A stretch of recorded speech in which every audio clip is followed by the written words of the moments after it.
পাকিস্তানের পাঞ্জাব অঞ্চলে এক প্রত্যন্ত গ্রামে ছিল একটি মাটির ঘর, যেন দারিদ্র্যের নিঃশব্দ প্রতিচ্ছবি। সেই ঘরে বসবাস করত তিনজন: জামিল, তার মা খালেদা বেগম এবং বাবা রিয়াজ মিয়া। জামিল ছিল এক অলস ও বেপরোয়া তরুণ। শারীরিক পরিশ্রমে ভয় না থাকলেও তার সবচেয়ে বড় দুর্বলতা ছিল পড়াশোনায় অনীহা।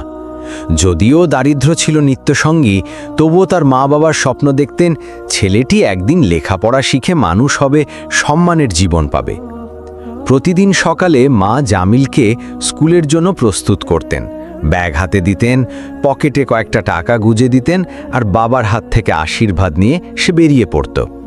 জামিলও দৃঢ় আত্মবিশ্বাসে পথ ধরত, কিন্তু স্কুলে না গিয়ে সে বন্ধুদের সঙ্গে হোটেলে গিয়ে চা খেত, সিগারেট টানত, আড্ডা দিত, এমনকি মাঝে মাঝে সিনেমাও দেখে ফেলত। দিন শেষে স্কুল ছুটির সময় বাড়ি ফিরত, ঠিক যেন সারাদিন পড়াশোনায় ব্যস্ত ছিল। মা বাবা এতে খুশি ছিলেন, কিন্তু একেবারেই অন্ধ। তারা বিশ্বাস করতেন ছেলেটি লেখাপড়ায় অগ্রসর হচ্ছে। জামিল মাঝে মাঝেই স্কুলের খরচ, ইউনিফর্ম আর খাতা কলমের নাম করে বাড়তি টাকা চাইত, কিন্তু বাস্তবে সেই টাকা খরচ হতো হোটেলে চা পান আর বন্ধুদের সঙ্গে অযথা ভ্রমণে। এভাবে দিন যায়, সপ্তাহ যায়, মাস যায়। একদিন হঠাৎ করে রিয়াজ মিয়াকে শহরে জরুরি কাজে যেতে হয়। শহরে পৌঁছে শরীরে ক্লান্তি আর মাথা ব্যথা অনুভব করায় তিনি একটি হোটেলে ঢুকে চা খাবার সিদ্ধান্ত নেন। হোটেলে ঢুকেই তার চোখ স্থির হয়ে গেল। একটি মাত্র টেবিলে জামিল বসে বন্ধুদের সঙ্গে হেসে হেসে গল্প করছে, টেবিলে ধোঁয়া ওঠা চা, মাঝে মাঝে হাসির ঝড়। রিয়াজ মিয়া কিছুক্ষণ দরজার পাশে স্তব্ধ হয়ে দাঁড়িয়ে থাকেন, তারপর ধীরে ধীরে ছেলের কাছে গিয়ে বসেন। জামিল বাবাকে দেখে আটকে উঠে, চেহারা সাদা, হাত পা কাঁপতে শুরু করে, চোখে অপরাধ বোধের ছায়া। বাবা ধীর কণ্ঠে বললেন, বাবা, এটাই সেই টাকা তো যেটা তুমি প্রতিদিন আমাদের কাছ থেকে স্কুল ইউনিফর্ম, বইয়ের খরচ বলে নাও। এই চা পানের জন্য, এই গল্পের জন্য? জামিল অগোছালোভাবে মিথ্যে বলতে চায়, বাবা, আজ স্কুল ছুটি ছিল, তাই বন্ধুরা মিলে এসেছি। আমি প্রতিদিন স্কুলে যাই, আপনি জানেন তো। কিন্তু রিয়াজ মিয়া বুঝে যান ছেলে বহুদিন ধরে প্রতারণা করছে, কিন্তু মুখে কিছু বলেন না, শুধু বলেন, ছুটি থাকলে বাড়ি চলে আসতে, আমার সঙ্গে খেতে, কাজ করতে। তুমি তো জানো আমি বুড়ো হয়ে গেছি। প্রচণ্ড গরম হোক বা ঠান্ডা, প্রতিদিন মাঠে কাজ করি যেন তুমি পড়তে পারো, মানুষ হতে পারো। আমি দিন গুনছি, তুমি পড়াশোনা শেষ করবে, চাকরি পাবে, আমি এই জমির বোঠা থেকে মুক্তি পাব। জামিল চোখ নামিয়ে ফেলে, গলা ধরে আসে, বাবা, আমার ভুল হয়েছে। এখন থেকে যদি ছুটি থাকে তাহলে সোজা বাড়ি ফিরে আসব আর আপনার পাশে মাঠে কাজ করব। রিয়াজ কিছু না বলে নিঃশব্দে উঠে দাঁড়ান, বাড়ি ফিরে যান। সেই রাত তিনি কারো সঙ্গে কিছু বলেন না, না স্ত্রী খালেদার সঙ্গে, না ছেলে জামিলের সঙ্গে। নিঃশব্দে বারান্দায় পায়চারি করতে থাকেন, যেন অন্তরে এক নিঃশব্দ ঝড় চলেছে। সেই রাতটি ছিল জামিলের জীবনে এক মোড় ঘোরানো সময়। বাবা কিছু না বললেও তার নীরবতা যেন তাকে কুড়ে কুড়ে খাচ্ছিল। জামিল অনুভব করছিল তার চারপাশের পৃথিবী যেন ধসে পড়ছে। মা বাবার বিশ্বাস ও ভালোবাসা তার নিজের হাতে ভেঙে গেছে। পরদিন সকালে ঘুম থেকে উঠে সে দেখল চারদিক অস্বাভাবিক নীরবতা।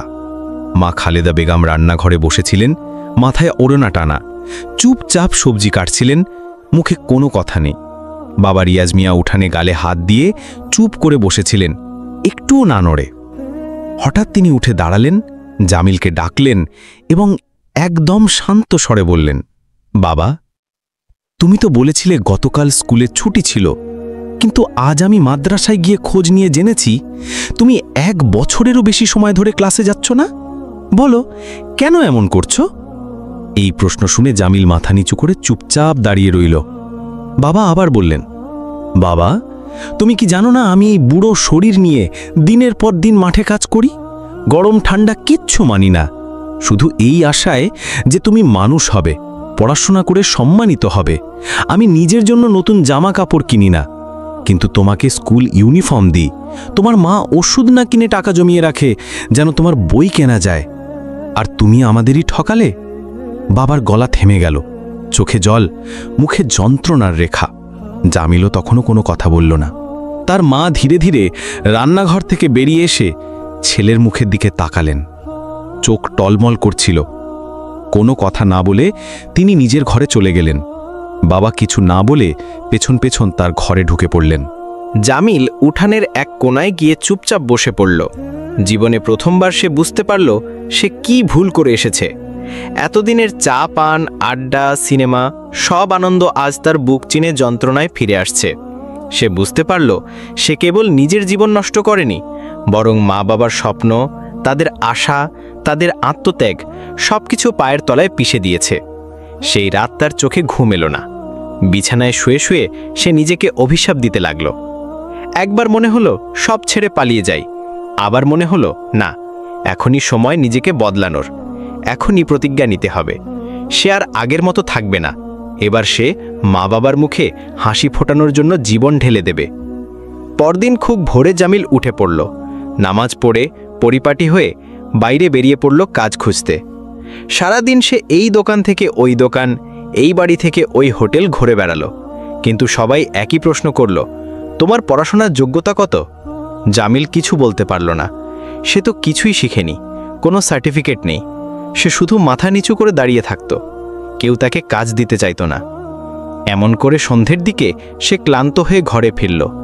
গায়ে মাটির ধুলো, পায়ে ক্লান্তি, চোখে হতাশা। সে নিজের মনে বলল, যেহেতু আমি পড়াশোনা করে কিছু হতে পারিনি, অন্তত এখন আমি বোঝা হব না। আমি কাজ করেই সংসারে সাহায্য করব। পরদিন থেকে সে সত্যিকারের পরিশ্রম শুরু করল। কোথাও ইট টানার কাজ, কোথাও রিক্সা ঠেলার কাজ, কোথাও বাজারে মাল বহনের কাজ। যতটুকু উপার্জন হতো মায়ের হাতে দিয়ে বলতো, এটা রাখেন ঘরের জন্য। খালেদা বেগম ছেলের এই হঠাৎ বদল দেখে অবাক হয়ে গেলেন।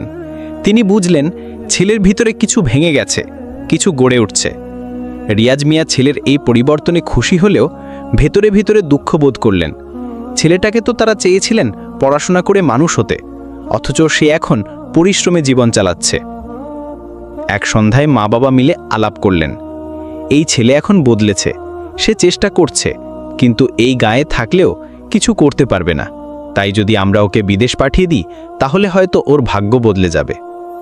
জামিল পাশের ঘর থেকে তাদের কথোপকথন শুনছিল। কিছু না বলে নিজের বিছানায় গিয়ে চুপ করে শুয়ে পড়ল। রাতে অনেকক্ষণ ধরে এসে ভাবল, আম্মি আব্বু ঠিকই বলছেন, বিদেশে গেলে হয়তো অনেক বেশি টাকা উপার্জন করতে পারবো। এখন যেখানে দিনে 500 টাকা পাই, সেখানে হয়তো দিনে 5000 রুপি পাবো। এই টাকা দিয়ে মা বাবার সব ইচ্ছে পূরণ করতে পারবো। পরদিন সকালে সে নিজেই এসে বলল, আম্মি আব্বু, আমি তৈরি, আপনারা ব্যবস্থা করুন, আমি বিদেশ যাব। যে কোনো কাজ দেবেন আমি করব। জামিলের এই সিদ্ধান্তে খুশি হলেও খালেদা বেগমের চোখে জল এসে পড়ে। এত বড় সিদ্ধান্ত, বিদেশে যাওয়া, একা অচেনা দেশে। কিন্তু তিনি জানতেন ছেলের ভবিষ্যতের জন্য এটিই সঠিক পথ।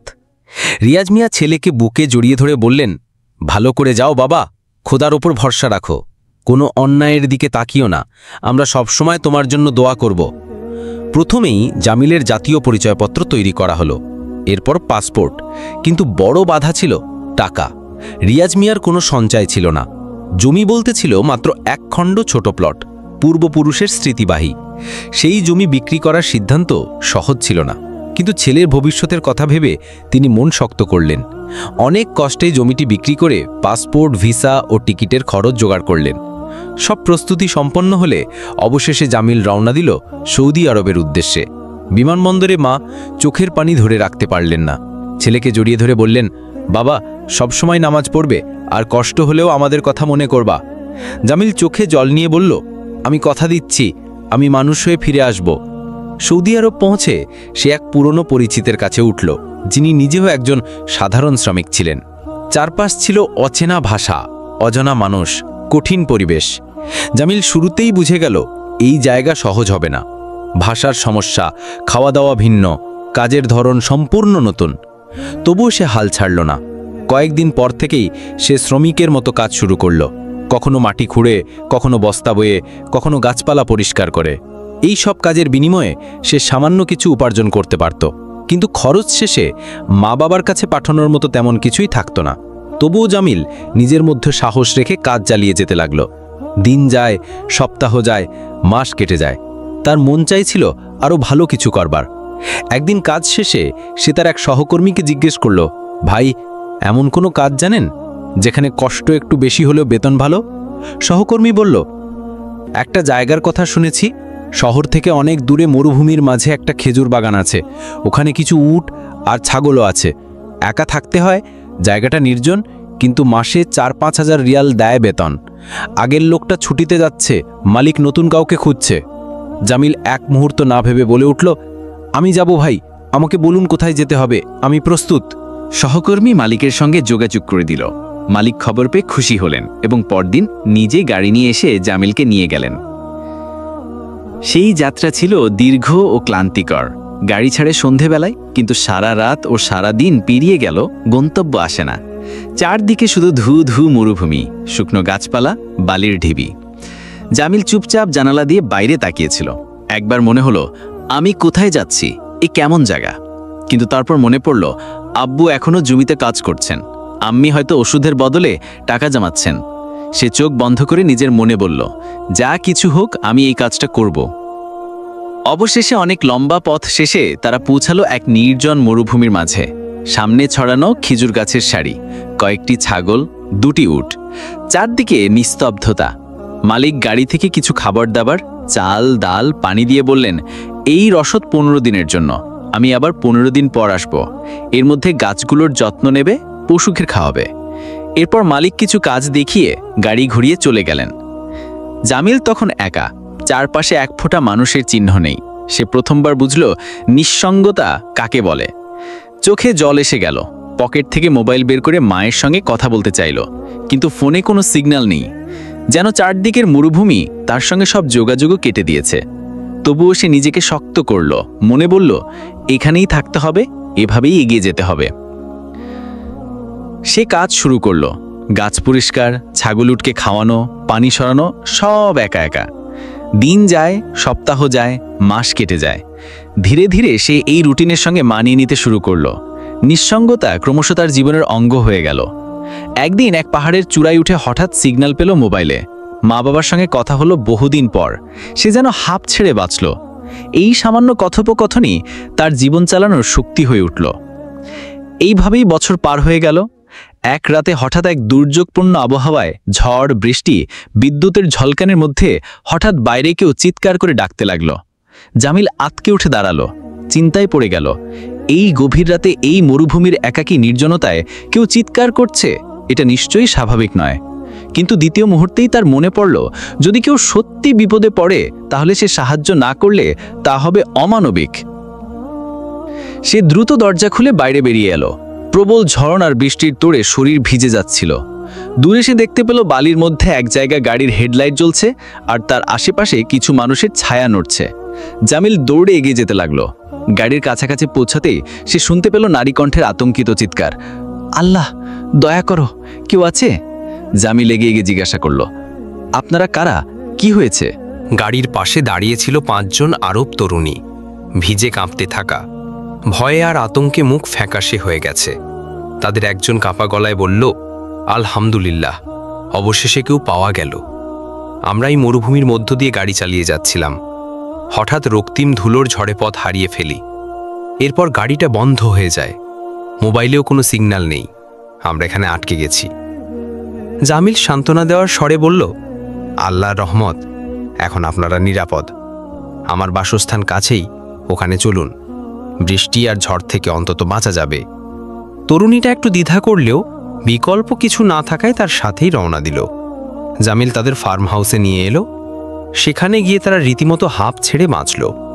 জামিল তাদের শুকনো তোয়ালে দিল, নিজের ব্যবহৃত একমাত্র কম্বল ও বালিশ দিল এবং নিজে এক কোণে মাটিতে বসে থাকলো যেন পাহারাদার। সেই ভয়ঙ্কর ঝড় আর রাতে সেই 5টি মেয়ের জন্য সে একমাত্র ভরসার আশ্রয় ছিল। তরুণীরা একটু ধীরে ধীরে শান্ত হলো। জামিল সিগন্যাল না থাকায় কারো সাথে যোগাযোগ করতে পারছিল না, কিন্তু সে বারবার বলছিল, আল্লাহর রহমতে ভয় পাবেন না, আমি আছি। পুরো রাত ঝড় চলল, কিন্তু সেই ঝড়ের মধ্যেও ফার্ম হাউসের নির্জন পরিবেশে যেন প্রথমবার মানুষের কণ্ঠস্বর, সাহচর্য আর মানবিক সম্পর্কের স্পর্শ ফিরে এলো। জামিল বহুদিন পর মানুষের সঙ্গ পেল। সে কথা বলল, হাসল, না হলেও অনুভব করল যেন বেঁচে আছে। ভোর হতেই সে চুলায় চা বসালো, কিছু শুকনো রুটি ভিজিয়ে তাই নাস্তার জন্য তৈরি করল। সেই সামান্য খাবারও যাঁদের জন্য ছিল।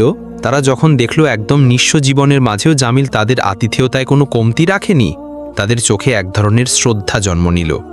তারা বলল, আপনি তো আমাদের জীবন বাঁচিয়েছেন, এই দুর্দিনে আপনি যদি না থাকতেন আমরা জানি না কি হতো। জামিল মাথা নিচু করে শুধু বলল, আমি যা করিনি আল্লাহ করিয়েছেন, আমি তো কেবল মাধ্যম। নাস্তা শেষে তারা গাড়ির কাছে ফিরে গেল। গাড়ি এখনও বালিতে আটকে ছিল। অনেক চেষ্টা করেও গাড়ি স্টার্ট হলো না। সবাই হতাশ হয়ে পড়ল। তখন জামিল বলল, আমার মালিক সাধারণত 15 দিন পর পর একবার আসে। গত 10 দিন হলো সে এসেছে। আশা করি আগামী কয়েকদিনের মধ্যেই আসবে, তখন আপনারা তার সাথে শহরে ফিরতে পারবেন। তরুণীরা একে অপরের মুখ চেয়ে কিছুক্ষণ চুপ হয়ে রইল। তারপর একজন বলল, এখানে অন্তত আপনি আছেন, নিরাপদ তো আছি, তাহলে আমরা আরও কদিন এখানেই থাকি। তারা ফিরে এলো জামিলের থাকার জায়গায়। এবার তারা আর ভীতস্ত্রস্ত ছিল না, বরং স্বস্তিতে মুখে হাসি ফুটে উঠেছিল। তারা জামিলের সাথে কথা বলছিল, জিজ্ঞাসা করছিল, আপনি এখানে কিভাবে থাকেন, একা? আপনি কোথা থেকে এসেছেন? জামিল সহজভাবে উত্তর দিল, আমি পাকিস্তানের পাঞ্জাব থেকে এসেছি। আমার মা বাবা খুব গরিব। আমি ছোটবেলায় অবাধ্য ছিলাম, পড়াশোনা করতাম না।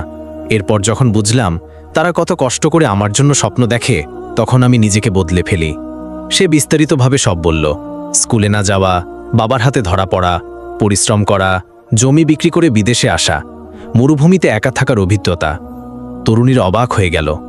একজন বলল, আপনার দেশে এখনও এত কষ্ট? দুবেলার খাবার জোটে না? জামিল শান্তভাবে বলল, হ্যাঁ, আমাদের অনেক মানুষ আজও দুবেলা পেট ভরে খেতে পারে না। তবু আমরা স্বপ্ন দেখি, চেষ্টা করি। তাদের চোখে জল চলে এলো। তারা আগে কখনো এমন বাস্তবতা দেখেনি। রাজপ্রাসাদের মতো জীবন কাটানো সেই মেয়েরা একজন সাধারণ তরুণের সংগ্রামের কাহিনী শুনে মুগ্ধ হয়ে গেল। তারা সবাই সিদ্ধান্ত নিল, যদি কোনোদিন তারা পাকিস্তানে যায়, জামিলের গ্রামে যাবে, তার মা বাবার সঙ্গে দেখা করবে। জামিল হেসে বলল, আপনারা গেলে আমি নিজেই চা বানিয়ে খাওয়াবো। সবাই হেসে উঠল। সেই হাসিতে কিছু অচেনা অনুভব, কিছু সম্মান, কিছু আন্তরিকতা মিশে গেল।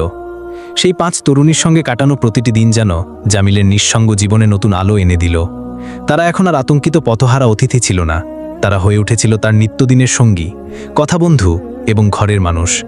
তারা জামিলকে কখনো একা বসতে দিত না, একে অপরের সঙ্গে মিশে গিয়েছিল এমনভাবে যেন বহুদিনের পরিচিত। কিন্তু পরিবর্তন ধীরে ধীরে জমতে লাগলো এক অদৃশ্য জায়গায়, তাদের হৃদয়ের মধ্যে। প্রথম যে মেয়েটি জামিলের প্রতি দুর্বলতা অনুভব করেছিল, সেই ছিল নরম স্বভাবের, শান্ত। সে প্রতিদিন জামিলের সঙ্গে আরও কিছুক্ষণ কথা বলার চেষ্টা করত, খাবার গরম করে দিতে চাইত, মাঝে মাঝে চুলা জ্বালাতে সাহায্য করত। জামিলে সবকে সৌজন্য বলেই ভাবত, কারণ তার সরল হৃদয়ে প্রেমের ভাষা চেনার অভিজ্ঞতা ছিল না। কিন্তু এরপর একে একে বাকি 4 জনও জামিলের প্রতি অন্যরকম আচরণ করতে শুরু করল। কেউ জামিল কোথায় যাচ্ছে তা নিয়ে খোঁজ নিত, কেউ তার সঙ্গে একা কিছুক্ষণ কাটাতে চাইত, কেউ রান্নায় সাহায্য করতে এসে গল্পে মশগুল হয়ে যেত। যখন জামিল কোনো এক মেয়ের সঙ্গে কিছুক্ষণ বাইরে যেত বা কাজে সাহায্য করত, তখন বাকি 4 জনের মুখ গম্ভীর হয়ে যেত। কেউ আর আগের মতো হাসি মুখে কথা বলতো না। বসার সময় গাম্ভীর্য, চোখে ঈর্ষা, মুখে অভিমান জমতে থাকত। জামিল শুরুতে কিছুই বুঝে উঠতে পারত না। সে ভাবত, হয়তো ওরা ক্লান্ত কিংবা অস্বস্তিতে আছে। কিন্তু এই আচরণ প্রতিদিন বাড়তে লাগল। একদিন এক তরুণী বলেই ফেলল, তুমি শুধু ওর জন্যই তো কাজ করো, আমরা কি তোমার কেউ না? আরেকদিন অন্য একজন রাগে গাল ফুলিয়ে বলল, আজকাল তুমি তো আমাদের কথা শোনোই না, তোমার দরকার তো শুধু একজনই। এই কথাগুলো জামিলকে ভেতর থেকে কাঁপিয়ে দিল। সে গভীরভাবে উপলব্ধি করল, তার সরলতা, কাজের প্রতি নিষ্ঠা এখন ভুল ব্যাখ্যার শিকার হয়েছে। তার চারপাশে যে সম্পর্কগুলো গড়ে উঠছিল তা কেবল বন্ধুত্বের নয়, এর মধ্যে ভালোবাসা, আকর্ষণ আর ঈর্ষার জটিল সমীকরণ কাজ করছিল। সে রাতে জামিল ফার্ম হাউসের ছাদে চুপ করে বসেছিল। আকাশে তারা ছিল, তবে তার চোখে অন্ধকার। সে ভাবছিল, আমি তো শুধু কাজ করতে এসেছিলাম, আমি তো শুধু একজন সাধারণ শ্রমিক, কিন্তু এখন আমার কারণে 5 জন মানুষের মধ্যে বিভাজন তৈরি হচ্ছে। যদি এই খবর তাদের পরিবার জানতে পারে, যদি আমার নামে মিথ্যা অভিযোগ আসে, আমার কিছুই নেই রক্ষার মতো, না অর্থ, না পরিচয়, না শক্তি। ভোর হতেই সে একটা সিদ্ধান্ত নিয়ে ফেলল। সকালে 5 তরুণী একসাথে নাস্তা করছিল। জামিল চুপচাপ গিয়ে তাদের সামনে দাঁড়িয়ে বলল, আপনাদের কাছে একটা কথা বলার ছিল। আমি কাজ ছাড়তে চাই। আমি অন্য কোথাও গিয়ে নতুন কিছু খুঁজতে চাই। সবাই থমকে গেল, যেন তাদের হৃদয় একসাথে চেপে ধরা হলো। একজন রীতিমতো ভয় পেয়ে জিজ্ঞেস করল, কেন, কেউ কিছু বলেছে? জামিল শান্ত গলায় বলল, না, কেউ কিছু বলেনি, কিন্তু আমি বুঝতে পারছি আমার কারণে আপনাদের মধ্যে দূরত্ব তৈরি হচ্ছে। একজনের সঙ্গে একটু সময় কাটালে অন্যজন কষ্ট পান। আমি চাই না আমার জন্য আপনাদের বন্ধুত্ব নষ্ট হোক। আপনারা আমার উপর যে সম্মান রেখেছেন, আমি সেটাই বাঁচিয়ে রাখতে চাই। এই কথা শুনে 5 তরুণী এক মুহূর্তের জন্য নিশ্চুপ হয়ে গেল, মাথা নিচু করে বসে থাকল। তাদের চোখে জল ভিজে উঠল। একজন ধীরে বলল, আমরা জানি তুমি আমাদের কারো প্রতি কোনো অন্যায় করনি, বরং তুমি আমাদের জীবনে এমন একজন মানুষ যার উপর আমরা চোখ বন্ধ করে ভরসা করতে পারি। তুমি থাকো, আমরা প্রতিজ্ঞা করছি তোমার উপর কেউ অধিকার দেখাবে না, অভিযোগ করবে না। জামিল কিছু না বলে মাথা নিচু করে দাঁড়িয়ে রইল। সে জানত এই প্রতিশ্রুতি কিছুটা সময়ের জন্য পরিস্থিতি সামাল দেবে, কিন্তু মনের ভেতরে সেই লড়াই থেমে যাবে না। তারপর শুরু হলো এক নতুন পর্ব, নীরব প্রতিযোগিতা। 5 জন তরুণীর মধ্যে প্রতিদিন কেউ না কেউ একটু বেশি আপন হয়ে ওঠার চেষ্টা করত। কেউ রান্না করত জামিলের পছন্দের খাবার, কেউ তার পায়ে মলম মাখিয়ে দিত, কেউ তার কাঁধে হাত রেখে বলতো, তুমি অনেক কষ্ট করো আমাদের জন্য। এবং এক পর্যায়ে একে একে 5 জনই তাদের মনের কথা জানিয়ে দিল জামিলকে, আমি চাই তুমি শুধু আমার হও। জামিলের সামনে যেন জীবন এক কঠিন মোড়ে এসে দাঁড়িয়েছিল।